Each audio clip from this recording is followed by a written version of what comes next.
How much do you love yourself?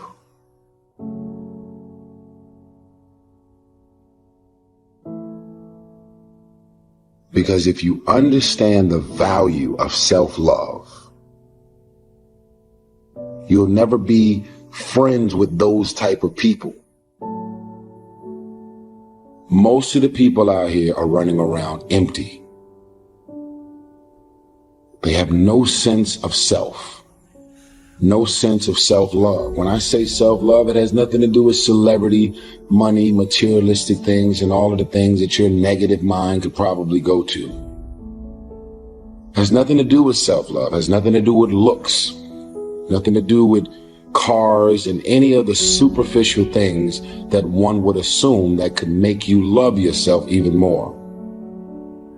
It's a matter of knowing your value.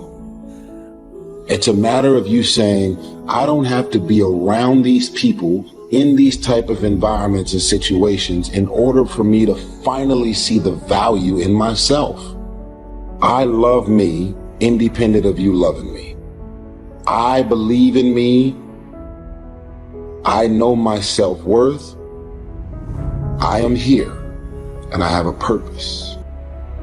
There is no value in having wisdom, knowledge, insight, spirituality, love. Every day, I am a work in progress. High performers are not dissatisfied strivers. They're not. They're happy. High performers are happier than their peers. We all believe that to get the top, it's gonna be lonely at the top, and we all believe you have to grind and kill yourself to get there. Yeah. And that's completely wrong, and the data proves it worldwide, which is, I think, just overcoming a lot of people's biases about how we work today, because right now, especially today, like, grind on social media is so popular. Or hustle. And by the way, none of the top 15% of high performers worldwide identify with those words. They literally don't. We asked them, we did a whole keyword analysis. Yep. This was actually pretty cool.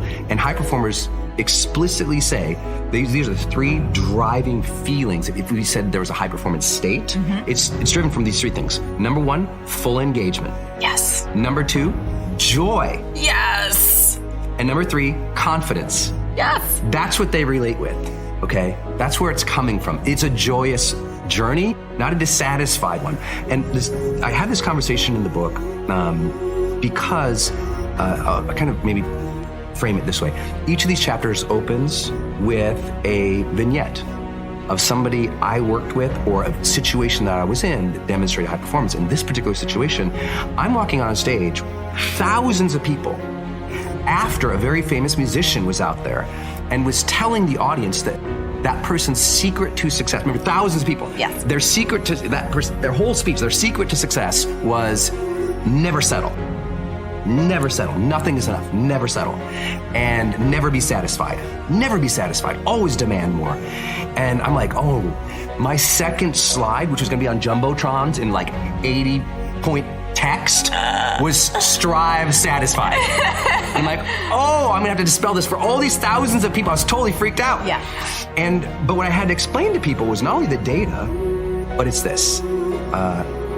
If you're never satisfied, I mean, is it true that life is precious? If it's true that life is precious, and you could be gone tomorrow, do you really want to think, you know what, I just never felt fulfilled? I never allowed myself to have a moment of credit. I never allowed myself to have a moment of peace. I never allowed myself to look at that and say, good job. That's not the way to live life. Right. I think just at a spiritual level, it's a bad move. And this book doesn't really go into a lot of that. It's more about the science and the heart stuff. But I think it's really important that people realize your job is to strive satisfied. And if you strive satisfied more often, you will be more of a high performer. And if you never give yourself credit, you're always beating up on yourself, you're always thinking that's not perfect enough, then what's gonna happen? Dissatisfied people burn out and they quit more often than satisfied strivers. So take joy in the moment, engage with what you're doing, allow credit and satisfaction and joy to come in. You can always be improving. Of course.